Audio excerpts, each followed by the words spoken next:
Matchmaking is a Pokemon Unite topic that we can never seem to get away from since the dawn of the game in 2021. But after 3.5 years of the same general algorithm with not many changes, the developers suddenly started to alter it. I mean, better late than never, right? Wrong, actually. What we're gonna do here is I'm gonna tell you about how matchmaking algorithms work and why Pokemon Unite ended up messing up so bad. Hi, by the way, my name is Husky, and I've been a strong proponent of matchmaking not being the problem for years. Which I still believe this in some capacity. There are a lot of variables here, so I'll actually provide you with this video's conclusion early. Unite has to have a major shift before this game's matchmaking can reasonably improve. First, let's talk about the timeline of events.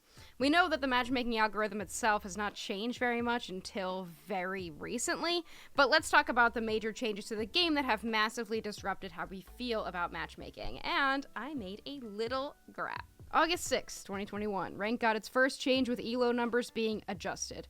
Players were declining in rank faster than expected, and since the game had just come out under the pretense of players being able to feel good at the game early on, it was better than it was relatively easy for players to grind. Ultimately, this meant that players that were winning more were at a much higher ELO, but it's hard to look back and consider how much this mattered in terms of matchmaking. At this point, it was also possible for 5 stacks to match against solo players, I'm pretty sure, so this was early enough that I don't think this affected the way players were matched together. December 9th of that same year, there were a few changes under the overarching umbrella of it being easier to rank up. In pre-master rank, diamonds are lost if a game is lost, but after this update, you got the opportunity to prevent losing a diamond in exchange for losing performance points instead if they're built up enough.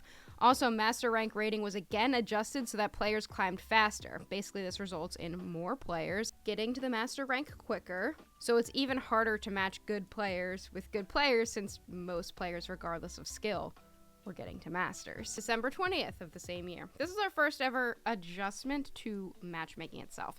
And the only thing Unite said about it was in a tweet that read, "We've made adjustments to the matchmaking to better ensure that players with similar skill levels are matched." And I looked back through notes and websites to see if they ever gave us more information about why or what they changed, but I literally couldn't find anything. But reading the comments under that initial tweet, it was clear that after these changes took effect, the community didn't really buy the idea that they actually did what they said they were going to do. So I don't really know what happened here. June 20th, 2022, Pokemon Unite put out a small update that I believe was a nice compensation for being matched with so many griefers, and that was the allocation of points for the teammates of AFK players. So when someone went AFK, you don't lose any points and your points get sent in your mail. It was something that should have been done already, and considering Unite still doesn't know what to do about AFKs, I feel like this is the best we'll ever get.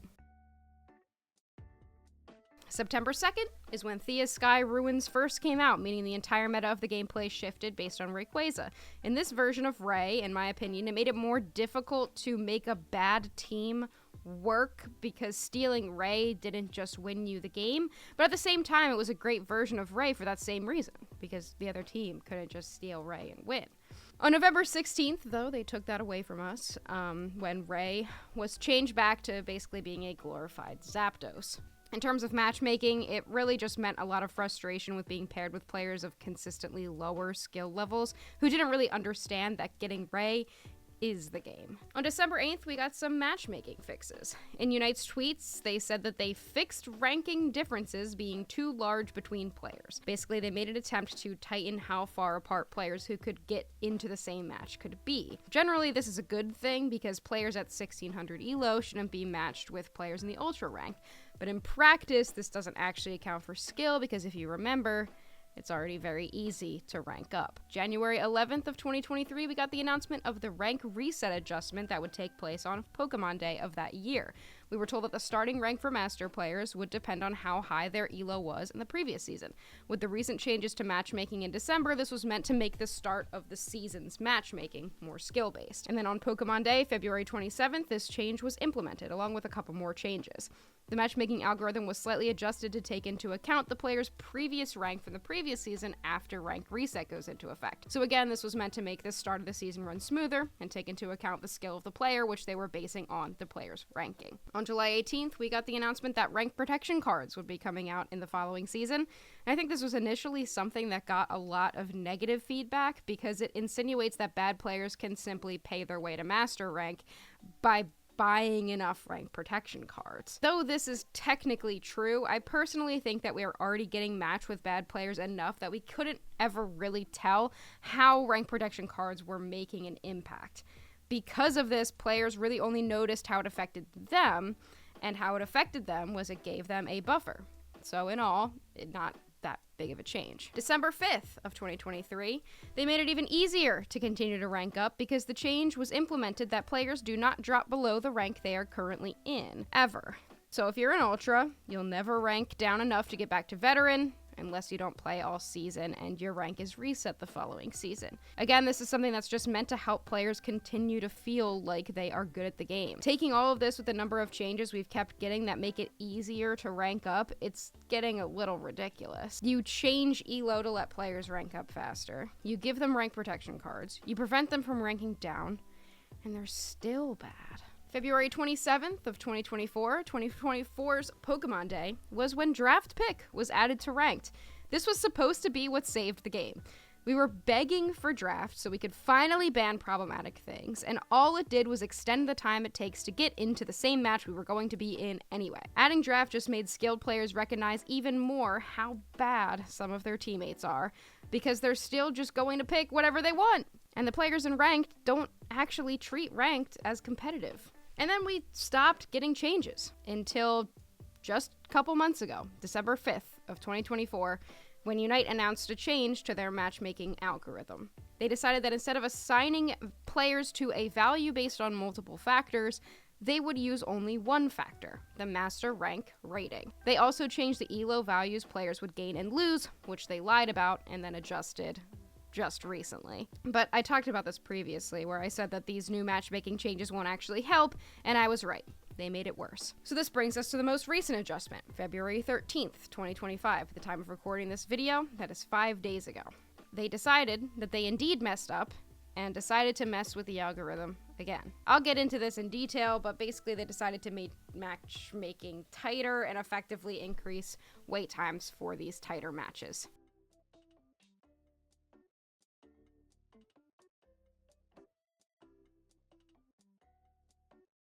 Which brings us to today, where even after all these updates over the course of the game, we're still not happy with the state of the game's matchmaking. We now use a master rank rating as a determinant of skill, and Unite has attempted to tighten matches by making sure the matchmaking algorithm doesn't look too far outside that matchmaking master rank rating value when pairing players together.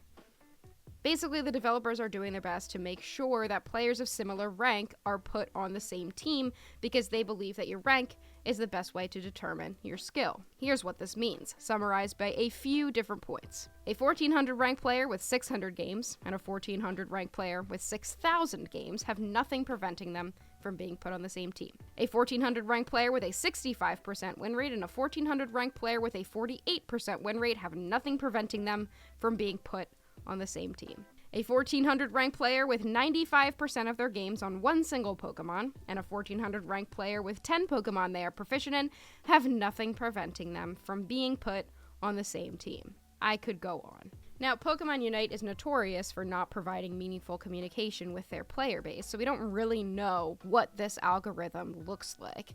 We don't know what it looks like now, and we don't know what it used to look like with the MMR system that they used to use, but I'm going to do my best to break down what matchmaking is supposed to be doing so that we can understand exactly what the problem is in Unite's case. And I read some stuff. Let's start with a paper from 2018 that describes in detail how the Dota 2 matchmaking system works with the MMR system, or matchmaking rating system. Through this system, which Pokemon Unite used to use some variation of, a value is assigned to a player based on a number of different factors where the goal is simple. The higher the MMR, the better the player. The reason I'm going to explain this system is because it's likely that Unite's previous system used something similar, just to get an idea. So, Valve has released the 7 criteria that Dota 2's matchmaking system takes into account. 1. Average MMR of each team should be equal or close to equal with minimization algorithms in place. 2. The differences in MMR of the person with the highest and lowest MMR on the team are minimized. 3. The highest MMR player on each team should have similar MMR. 4. The differences in number of games played between players in the same match is minimized. 5. Party size is the same across teams, so a 5-stack can't play against 5 solo players. 6. The preferred language between teammates should be the same. And 7. Wait time should not be too long. This paper also expands on how not all 7 of these metrics can always be met, so when one of these criteria has to be compromised, Dota sets it up so that a team deemed as superior will gain less MMR for a win and lose more MMR for a loss, since the match was not set up evenly. In Dota 2, the MMR is public knowledge for each of the players, and players gain and lose MMR as they win and lose games. In a fully balanced game, players gain 25 MMR for winning. In an unbalanced game, there are formulas to calculate how much MMR is gained and lost based on the gap in terms of skill. In Unite, the MMR was not a public value. The players never knew what our MMR was. It was a hidden value, so none of us were exactly sure how it was gained or lost, or how it was placing us with players that were seemingly so different from us. So why can't Unite just do this exact thing using these exact metrics? Why can't they include these variables and reward us more for winning on a worse team? Well, it comes down to player base size. In 2014, a developer for the game Awesomenauts broke down how many players are needed for matchmaking to be good. After making multiple assumptions using the knowledge that their game has approximately 1,000 players online at once, they concluded that a good matchmaking algorithm would find about 0.15 players per minute that would be deemed suitable based on tight matchmaking requirements. According to ActivePlayer.io, Pokemon Unite is estimated to have about 142k to 397k players online at any given time, and millions online every day. In fact, over the last 30 days, Unite usage has increased 5%, with a daily average of 2,444,432. So why can't Unite do this matchmaking thing? They theoretically have enough concurrent players. Well, for one, let's scroll down that chart a little bit. In August of 2023, Unite had 6.8 million daily average users, and now they only have 2 million. That is a massive decrease. Even more, looking at the demographics of the player base by region, Japan has far and away the most players, so it's going to be much easier to get a good game there. Let's do some math. Say that we have 397,000 total players on Pokemon Unite right now, to be generous. If we add up these interest factors presented here in the top countries playing the game, we get 464. So since Japan's interest factor is 100, they would make up theoretically 22% of the player base, meaning that Japan has 85,560 players to work with. For a tight matchmaking system, this should be working pretty well over there, but that's the largest region. For the United States, who has an interest factor of 10, they would make up 2% player base. That means in the US, they would have only 8,556 players. But let's be a little bit more generous, because the NA region also includes Canada and Puerto Rico. So let's assume all of these countries are taken into consideration, which would give us more players to work with. 35,935 players. And that would be on a good day, on the very high end of concurrent players.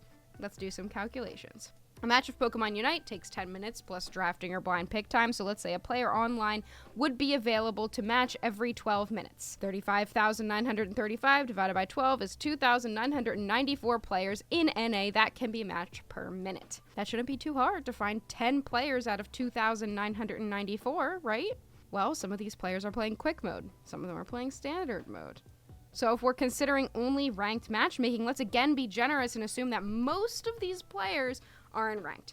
It's hard to estimate for sure, but say 75% of them are queuing for a ranked game. We are now down to 2,245. Let's again be generous and say that a third of these players are close enough in master rank rating to be paired together, bringing us down to 748 players. Well, some of these 748 players are pre-mades. And again, it's hard to estimate how many players are playing in pre-mades, but let's still assume 75% of them are solo. which brings us down to 561. So now we have 561 solo queue players who would be able to queue together on a very good day. 561 divided by 10 players per match means about 56 solo matches are starting at the same time in the NA region. Guys, that is not a lot. I mean, this explains why we have a reasonably low queue time, because we can technically find 10 people to match with at any given time. But I've just factored in what Unite has said they were doing, taking master rank rating into consideration, trying to match within the same region, and making sure solo queue players aren't getting matched with pre-mates to the best of their ability. Basically, I've proven Unite's matchmaking system has been operating as broadly as possible. Let's revisit the most recent producer letter we got, where they said 80% of matches had an average master rank rating difference of 25 or less between teams, while 88% of matches had a difference of 50 or less. This indicates that most matches are occurring between players of similar rating ranges. This is what they claimed. First of all, that's a lie, because that's not how averages work. And if that's the only metric we're going off, that is not a very tight matchmaking system. If we revisit Dota 2's 7 points, Unite is not accounting for points 2, 3, and 4. If they were to do so, let's run a little bit of an example. Assuming out of our 561 available solo queuers, half of them have between 3,000 and 10,000 games. If we assume that this is a reasonable number of games to have played to be matched together, we've cut down our available players to 280. Out of these 280, let's say that half of these are within the tighter master rank rating range of 1,300 to 1,400. Now we're at 140. You see where I'm going with this? If Unite starts forcing tighter matchmaking, there are less and less players that they have to work with. Just to show you what this would look like using a less generous number of concurrent players, 200,000 for example, our 561 from before turns into 281, 28 games starting at once. The player base is not big enough for a tighter matchmaking system. So this begs the question, why now? Why make these changes now to provide better matchmaking after 3.5 years of making it as easy as possible to rank up? I don't know. I think this is why we're all so frustrated, because we've been advocating for years for this game to be better, for this player base to improve, for Pokemon Unite developers to realize that their player base is full of players with minimal competence that make it really difficult to enjoy a game. Even if we have 281 players that are available for matchmaking at once, how many of them are sub 50 win rate players? How many of them are running scope lens on Espeon? How many of them are one-tricks who rage quit when they don't get Decidueye in draft? How many of them are already tilted and coming off of 5 losses in a row? The player base is just too small to account for any of these things, so the matchmaking algorithm simply does not. Unite has spent too long priding themselves on creating an accessible MOBA for anyone to feel like they are good at it, at the expense of making the game too frustrating for players to retain interest. Sure, there are a lot of players who still play this game, especially in the Asian regions, but when you actually factor in what a good matchmaking system could be doing, there's not enough. Your average player queuing up for a match isn't watching this video, or seeking out information on how to get better, or joining Discord servers to talk about the game, or learning which items realistically work for which Pokemon, and it doesn't matter, because Unite has made it so that these players still climb and are viewed by the game as good enough to pair with highly skilled players. Maybe if they performed these changes 2 years ago when we still had 6 million daily players, or they made it so that players had to demonstrate a reasonable amount of skill to climb in this game, this system would be great. It's really unfortunate to say it like this, because at this point, there's no going back. They created a game that rewards bad play, and when it actually started to affect the amount of players choosing to log in, they're starting from square one with what should have happened years ago. I don't know, guys. I'm not sure how it works. At this point, huge changes that bring more players to the game might be the only way we have a shot at improved matchmaking. Let's be nice to each other in the comments, please. I would like to facilitate a discussion where anyone is free to share their opinions and express their frustrations, but let's be kind to others. Alright, buttons and stuff are there, and sources are in the box of sources. That's everything for today, and I will see you all next time. Bye!